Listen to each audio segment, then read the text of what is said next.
माननीय भारत निवडणूक आयोगाने जाहीर केल्यानुसार लोकसभा सार्वत्रिक निवडणूक 2024च्या अनुषंगाने कोल्हापूर जिल्ह्यामध्ये आपल्या 2 लोकसभा मतदारसंघ आहेत, 47 कोल्हापूर आणि 48 हातकणंगले। या दोन्ही लोकसभा मतदारसंघांचा निवडणूक आहे ती 3ऱ्या टप्प्यामध्ये होणार आहे।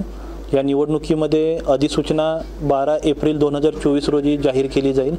उमेदवारी अर्ज दाखल करण्याची अंतिम तारीख 19 एप्रिल 2024 राहील। उमेदवार अर्जाची छाननी आहे ती 20 एप्रिल 2024 रोजी केली जाईल। उमेदवारी अर्ज मागे घेण्याची मुदत आहे ती 22 एप्रिल 2024 पर्यंत राहील। मतदानाचा दिनांक हा 7 मे 2024 आहे आणि मतमोजणीचा दिनांक हा 4 जून 2024 आहे। 12 एप्रिल ते 19 एप्रिल 2024 या कालावधीमध्ये नामनिर्देशन पत्र उमेदवारांना कार्यालयीन वेळेमध्ये सकाळी 11 ते दुपारी 3 या वेळेमध्ये दाखल करता येतील। नामनिर्देशन पत्र दाखल करण्यासाठी येताना उमेदवारांना रिटर्निंग ऑफिसर निवडणूक निर्णय अधिकारी यांच्या कार्यालयाच्या 100 मीटर परिसरामध्ये फक्त 3 वाहनं आणता येतील आणि उमेदवारासहित 5 व्यक्तींना नामनिर्देशन पत्र दाखल करण्यासाठी प्रवेश देण्यात येईल। या 8 दिवसाच्या कालावधीमध्ये 13 एप्रिल 14 एप्रिल शनिवार आणि रविवार असल्यामुळे आणि 17 एप्रिल रामनवमी असल्यामुळे सार्वजनिक सुट्टी आहे, तर या दिवशी नामनिर्देशन पत्र स्वीकारण्यात येणार नाहीत। कोल्हापूर जिल्ह्याचा जर विचार केला तर जिल्ह्यामध्ये 31,58,513 मतदार आहेत। या मतदारांमध्ये दिव्यांग मतदार 25,911 आहेत आणि 85 वर्ष वयाच्या वरचे 40,053 मतदार आहेत। तर दिव्यांग मतदार आणि 85 वर्ष वयाच्या वरच्या मतदारांना होम वोटिंगची फॅसिलिटी अवेलेबल आहे। त्यासाठी जो फॉर्म 12D आहे तो BLOच्या माध्यमातून अधिसूचना जाहीर झाल्यानंतर मतदारांपर्यंत पोहोचवला जाणार आहे। यासोबतच जिल्ह्यामध्ये 3,359 मतदान केंद्र आणि 9 सहाय्यकारी मतदान केंद्र ऑक्झिलरी पोलिंग स्टेशन यांचा प्रस्ताव आपण आयोगाला पाठवलेला आहे। तर या सर्व मतदान केंद्रावरती ॲश्युअर्ड मिनिमम फॅसिलिटी इलेक्ट्रिसिटी, शौचालय, पिण्याच्या पाण्याची सुविधा आणि मतदारांना मतदानासाठी चांगल्या पद्धतीची सुविधा देण्याचा प्रशासनाकडून प्रयत्न केला जाईल। त्या अनुषंगाने तयारी झाली आहे। जिल्ह्यामध्ये काल निवडणूक आयोगाकडून निवडणूक जाहीर केल्यानंतर तात्काळ प्रभावाने आदर्श आचारसंहिता लागू झालेली आहे। तर आदर्श आचारसंहितेच्या अनुषंगाने काय करावं काय करू नये आणि त्याबाबतच्या सूचना आजच सकाळी राजकीय पक्षांची बैठक घेऊन त्यांना देण्यात आलेल्या आहेत आणि याबाबतचा जो कक्ष तयार केलेला आहे त्या कक्षाकडूनही याबाबतच्या सर्व सूचनांची अंमलबजावणी होत आहे याची खात्री केली जाईल। जिल्ह्यामध्ये एकूण 85 फ्लाइंग स्क्वॉडची पथकं आपण स्थापन केलेली आहेत। एकूण 44 व्हिडिओ सर्वेलन्स टीम्स VST आपण स्थापन केलेल्या आहेत आणि व्हिडिओ व्ह्यूइंग टीम एकूण 21 पथकं आपण स्थापन केलेली आहेत। हे कालपासून ॲक्टिव्ह झालेले आहेत। जिल्ह्यामध्ये 39 ठिकाणी SSTची 112 पथकं आपण नोटिफिकेशन नंतर ॲक्टिव्ह करणार आहे। त्याबाबतचे कर्मचाऱ्यांचं प्रशिक्षण आपलं झालेलं आहे। तर यावर्षी निवडणुकीच्या दरम्यान मतदारांसाठी एक 2-3 ॲप्लिकेशन आहेत त्याबाबत वापरण्याबाबत मी आपल्या माध्यमातून आवाहन करेन।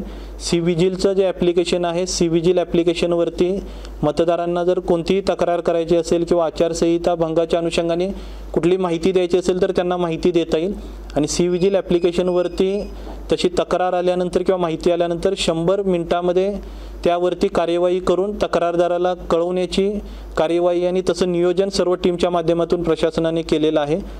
त्यासोबत national grievance service portal NGSP ही एक पोर्टल आहे। त्या पोर्टलवरती सुद्धा मतदारांना जर काय आपल्या मतदान कार्डबाबत किंवा इतर कोणत्या तक्रार करायची असेल तर तक्रारी करता येतील।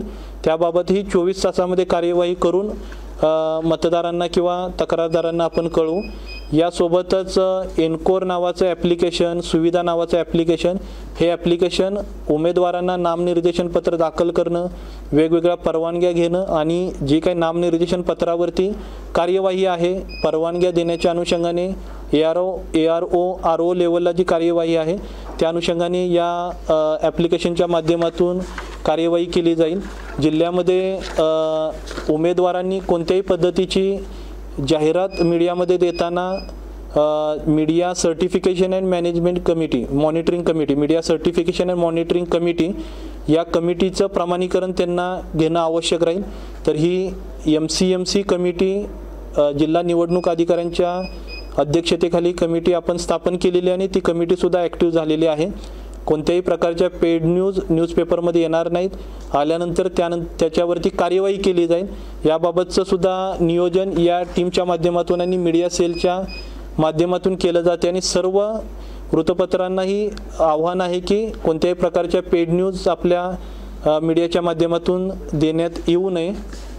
निवडणुकीच्या खर्चाचं लेखे ठेवण्याबाबत उमेदवारांना ज्या डिटेल सूचना आहेत त्या सकाळच्या बैठकीमध्ये आम्ही दिलेल्या आहेत. आणि यावर्षी जवळपास 50% मतदान केंद्रावरती वेबकास्टिंग केलं जाणार आहे. आपल्या SSTच्या ठिकाणी आपण CCTV कॅमेरासुद्धा ठेवणार आहे. तर सर्व प्रकारचं निवडणुकीसाठी जी तयारी आहे ती जिल्हा निवडणूक कार्यालयाची आणि सर्व टीमची तयारी झालेली आहे आणि आदर्श आचारसंहितेच्या अनुषंगाने अंमलबजावणी आहे ती सुद्धा टीमकडून सुरू झालेली आहे. माझं जिल्ह्यातील सर्व मतदारांना नम्र आव्हान आहे. त्यामध्ये विशेषतः जे नवमतदार आहेत 18 ते 23 वर्ष वयोगटातील जे पहिल्यांदा मतदान करणार आहेत, जे 85 वर्ष वयोगटातील मतदार आहेत, दिव्यांग मतदार आहेत, जे होम वोटिंगचा ऑप्शन किंवा मतदान केंद्रावरती येऊन मतदान करणार आहे, सर्व महिला मतदार आणि सर्व मतदारांना नम्र आव्हान आहे की कृपया 7 मे रोजी आपल्या जिल्ह्यामध्ये मतदान होणार आहे. त्यासाठीची सर्व तयारी निवडणूक विभागामार्फत केली जाते. ही मतदान प्रक्रिया शांततेमध्ये फेअर अँड ट्रान्सपरंट पद्धतीने व्हावी यासाठी सर्व दक्षता प्रशासनाकडून घेतली जाते. तर 7 मे रोजी आपण मतदानासाठी आपल्या मतदान केंद्रावरती यावं आणि लोकशाहीने जो आपल्याला मतदानाचा जो अधिकार दिलेला आहे त्याचा आपण पुरेपूर लाभ घ्यावा. हे एक माझं नम्र आव्हान सर्व मतदारांना आहे. ठीक आहे.